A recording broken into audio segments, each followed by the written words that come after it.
Welcome to Meaningful Mornings. We completed our high school camp in Boston yesterday evening. On the first day, when all of our students came, they came to the mandir, or the temple, and they just plopped themselves down. And I didn't say anything.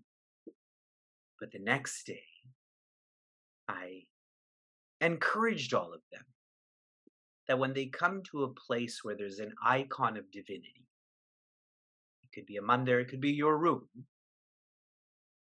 for you, for them, to bow their head down and say it in their head, at least to try to feel it, I am yours. A lot of high school students struggle with their mental health, too much pressure, so too much stress.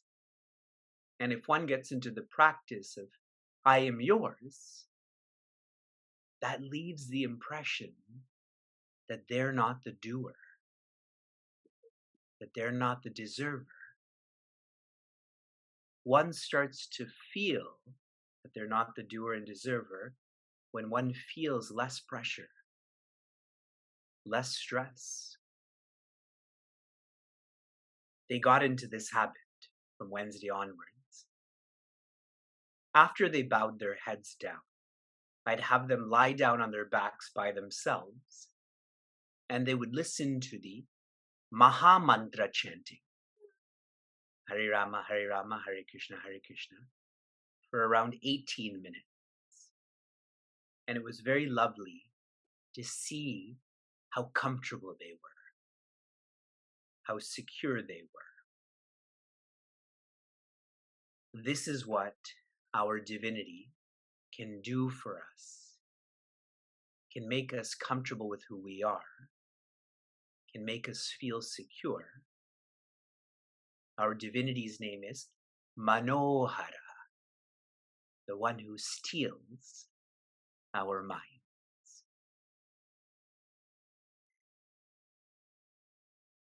A comparative word that Sri Krishna is using in chapter 15 is pashyati and anupashyati. If you see this difference in terms of a typical Sanskrit dictionary, pashyati means to see. However, the implication of this is to see from a single perspective. Which perspective? Perspective of the ego. And so naturally one lives in a selfish way. Anupashyati. Again, in a dictionary, both of these will be to see. Anupashyati doesn't mean to see, it means to feel. And not from a single perspective, but multiple perspectives. That is not from the perspective of the ego then, but rather the perspective of all. Your perspective and his perspective and her perspective and my perspective. One lives selflessly then. Pashyati, anupashyati. As we continue to move through Bhagavad Gita, we're about to complete chapter 15. Sometimes I think to myself about me, sometimes I think to myself about you. Do you know what we're doing together? Do you know what we're studying together? Anta means inside. Like in Hindi, andar. I'm sitting inside. Then Veda means to know. Vedanta means knowing inside, or a subjective science. Now, what kind of subjective science is this? What is our trajectory? Advaita. Advaita means oneness, infinity. But most practically, Advaita means where the feeling of no vices and all virtues. If I wasn't joining you right now and I looked in the mirror, do you think I would judge myself? No. And if I did, I would judge positively. Look at those curls. But see, with you, it's different because I do feel a oneness with you that I know you're not judging me. And even if you do, I still don't feel it. But as soon as there's not oneness, vices come, like judgment, correct? So Advaita Vedanta is teaching us about anupashyati, how to feel from all perspectives so that we become selfless, naturally selfless. If you are a seeker, that means you are seeking. You are moving away from vices and towards virtues. And if you're seeking, you will feel the sought. In this triad, there's the seeker, seeking, the sought. Now I find with some of us, our seeking is coming from the approach of knowing. We're trying to know oneness. We're trying to know infinity because that's our habit. That's our inclination. We want to know everything. But this approach from knowing makes a subjective science objective. If I can give you some comparisons, it's like someone who's doing and never nurtures being. Doing makes you tired. Being makes you relieved. Shared in a different way.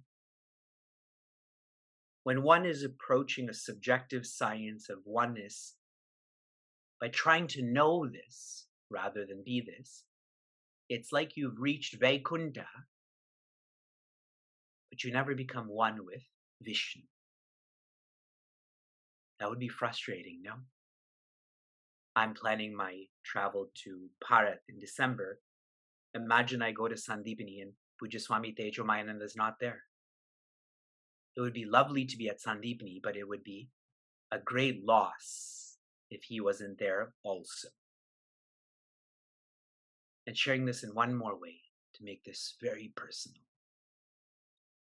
I find a lot of us engage in a lot of Shravana, but that's not enough.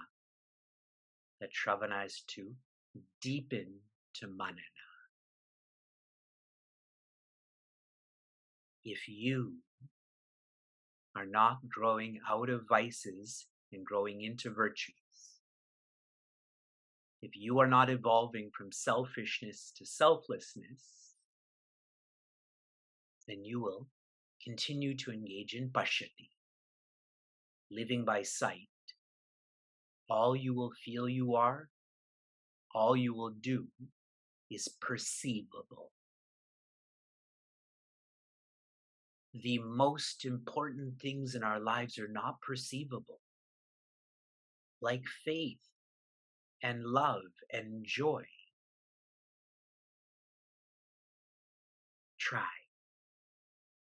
Try to be deeper. And this won't happen in a morning or a day. This requires your full activation. Verse 12. Yada dityagatam tejaha jagadbhasayate khilam yatchandramasi yatchagnau tattejo vidhi mamakam. Joy. I'm going through the entire verse in the form of a translation. Yat, which means which, Adityagatam, the shine of the sun, Tejaha, this light. The light, which is the nature of the sun, what does it do? Jagat bhasayate akhilam. It illumines the entire multiverse, universe, world. Yat chandramasi, yat agnau, the light of the moon and the light of the fire. The light of the sun and the moon and fire.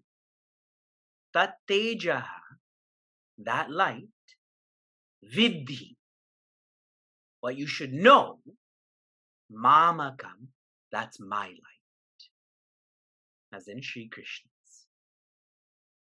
This is your translation. Translations are like, here are the dots. Now let's connect these dots. In verse 6, Sri Krishna shared a similar sentiment, but that one was much more absolute. This one is much more relative. In 6, he shared, Tat Dhamma Paramam Mama. My nature is that which requires no Surya Shashanka Pavakaha. My nature's existence, the sun and moon and fire exist. I don't need them. In fact, they can't be used to feel me. Now in this verse, Sri Krishna is saying, that teja, still that light, mamakam is mine. So what's the difference between 6 and 12? In 6, he is denying that there is any external light. In 12, he can feel us. There's so much light around me. There's light from the sun. There's light from that light. There's light from my computer, light from my phone. So how can I feel that there's no light? So here Shri Krishna is sharing, I know you feel there is light. Understand that the source of this light, the power of this light, comes from me. Is that reasonable for all of you? To understand how he's trying to teach. Vidhi does mean to know, but as I've stated, this is not a knowing like you know politics, you know about how awesome Lionel Messi is, and I think they beat Charlotte yesterday. I hope they beat Charlotte yesterday. This is a feeling. It's a feeling of you. So Shri Krishna is encouraging us in this verse to go from nama, what's deeper than that? Rupa, and deeper than that, satta, in English, to go from the name, that is pen, to the form, that is the cylinder, to the satta, this is existence. This is existence. This is existence. This is existence. In the language of Bhagavad Gita, It's going from Prakriti to Prakriti Purusha to Purusha. Purusha means completeness. This is the only way we will feel completeness. We have gone through more than 1,000 mornings on this same training on being deeper. What else can I share? I've shared slow down. I've shared unitask. I've shared surrender. If you're not getting deeper, you need to apply yourself more. For those who are not working hard enough, work harder. For those who are working hard, work smarter. I'll complete this verse with some of Pujya Swami Chinmayananda's very descriptive insights. Science can move only in a field where it can gather the necessary data to calculate and to prove. Remember I told you all that's important is not perceivable. Prove to me that I love you. Prove to me that you have faith in your trust triangle. You can't. But philosophy seeks to satisfy the questionings of the human intellect regarding the ultimate source of all things, even if the necessary scientific data for such an attempt may not be available in the laboratory.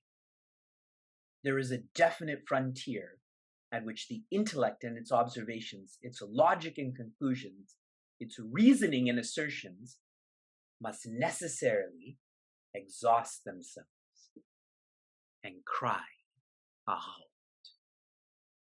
And yet, the question is not fully solved, for we find an honest intellect still left wondering, why, how, what? There, science is silent. I've shared with you, you have to stop being logical and start being faithful. Where science has fulfilled itself, and from where onwards its light fails to illumine the path, there philosophy starts its pilgrimage towards the absolute satisfaction. Tomorrow we begin a series of verses on eating. You're welcome. From inspiration to application. Your application yesterday was to rate your own evolution. How many of you are satisfied with your evolution by show of hands? How many of you are dissatisfied?